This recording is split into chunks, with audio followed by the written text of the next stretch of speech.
get going, but welcome to the Monday Music Motivation. We didn't have one last week because I was on a little vacation.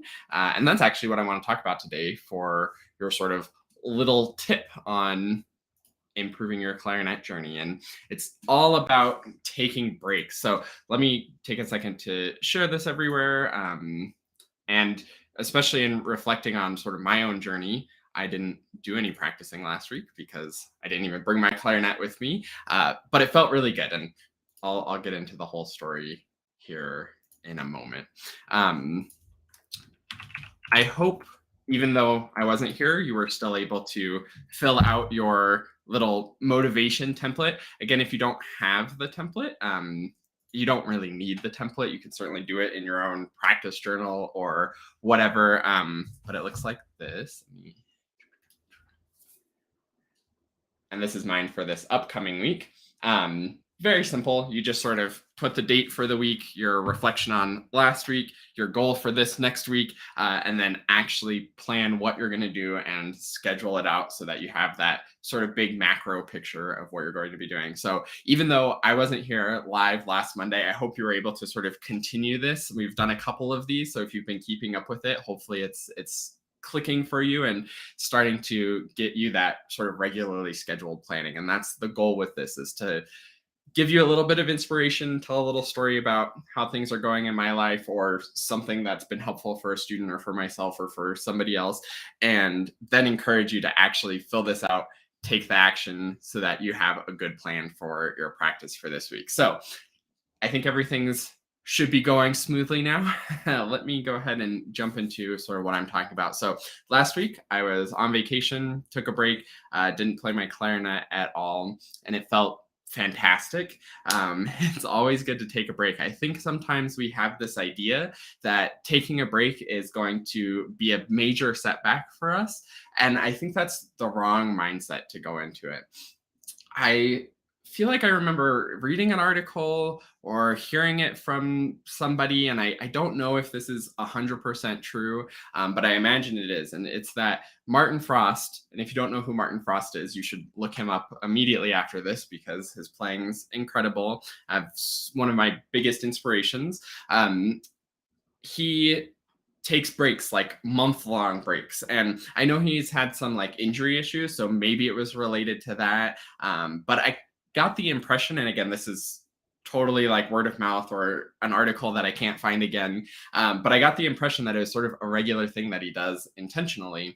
And I think it's very fascinating that if Martin Frost can take a month away from the clarinet and then come back and play like Martin Frost plays, then I think it's okay to take breaks, and maybe there's actually something to learn from it. And that's what I found in my own playing. And as I'm coming back, this is going to be my first time playing. I have my clarinet ready to go already. Right after this, I'm going to get my first practice session since I've been gone for about 10 days.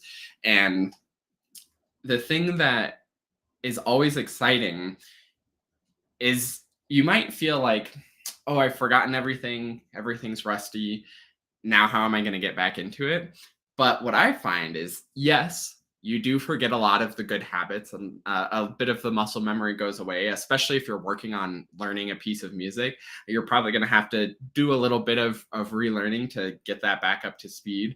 But the beautiful thing is, the bad habits also get a little bit rusty. So it's an opportunity to get a fresh start, even if it's just a couple days break or a week break or a month break or multiple years of break. It gives you time and gives you an opportunity for a really fresh start.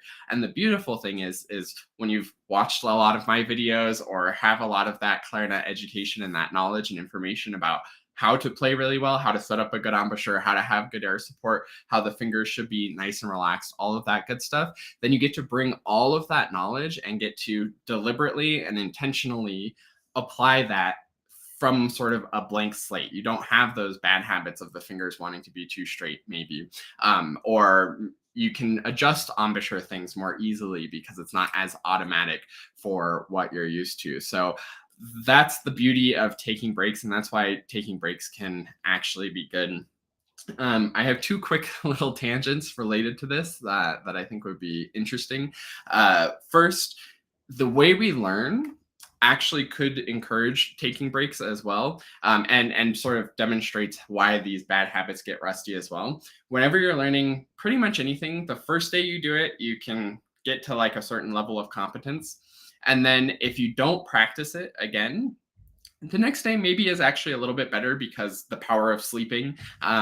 There's a great book called Why We Sleep, and also tons of studies that sort of demonstrate that just by sleeping can make things better without even further practice, which is really cool.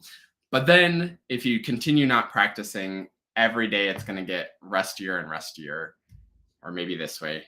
I'm not sure which how the video is mirrored, but in any case, you start at a level, you can only get to this certain level in like your first day of practice, then it goes up a little and declines over time if you don't practice. If you practice, you get to a certain level the first day, get that little sleep boost, and then you can get to another level the next day, and then another level the next day, and then you continue growing. So this is where taking a break, yes, all the good stuff declines over time, but also all the bad stuff declines over time, and you get that fresh start. The other tangent is related to my goals for this week. So this is a good time to, again, reference the template. You can look at the links in the description. If you have access to the free members area for Quick Start Clarinet, go to quickstartclarinet.com/login and you can download this template. If you don't, or if you have no idea what I'm talking about, go to quickstartclarinet.com/get started. Then you'll be able to get into the free members area and download this exact template. And of course, it's super simple. You can make it yourself. Date, reflection, goal, plan, and you can see what mine is. And I've been working on learning the Copland Clarinet Concerto. And this is the other little tangent that I think is helpful. And that's the power of deadlines on any goal that you're making. I've dabbled with the Copland Concerto, and I've mentioned this before. I've sort of dabbled with it many times in the past, but I've never seriously learned it. But as part of the Next Generation Clarinet Method implementation emails, I talked about goal setting and the importance of deadlines. And I set a deadline for myself that on December 1st, I'm going to send out a recording of me playing the Copland Clarinet Concerto to the owners of the Next Generation Clarinet Method. It's not going to be like an amazing recording. It's not going to be with piano or with orchestra or like a professional level recording, but I'm going to record it for myself, no matter what the mistakes are like. But by having that deadline, it's given me so much motivation to like jump in and really get back into practicing it today and getting those solid foundations going again and starting from that blank slate with no bad habits, rekindling the good habits, and solidifying those into my playing. So hopefully this gives you a little bit of an idea of taking breaks can be good for you. I encourage taking breaks somewhat regularly, giving you that blank slate to start from again. And most importantly, unless you're taking a break this week, but if you're not taking a break this week, plan your practice. Get your schedule going, set the date, reflection on how things are going, goal for this week, and again, make that goal a week timeline goal, really specific, not too broad, not too narrow, but something that you really feel good about accomplishing this week. And most important, schedule it so that you have it in your calendar and commit to actually doing it. So hopefully this gives you a little bit of that motivation. I'm going to end the live now. Immediately go and fill out your template, write it in your practice journal, write it in your template if you have those printed out or on an iPad or whatever it may be. Go do it. And I will see you next Monday for the next Monday Music Motivation. Have a good week, everybody, and happy practicing.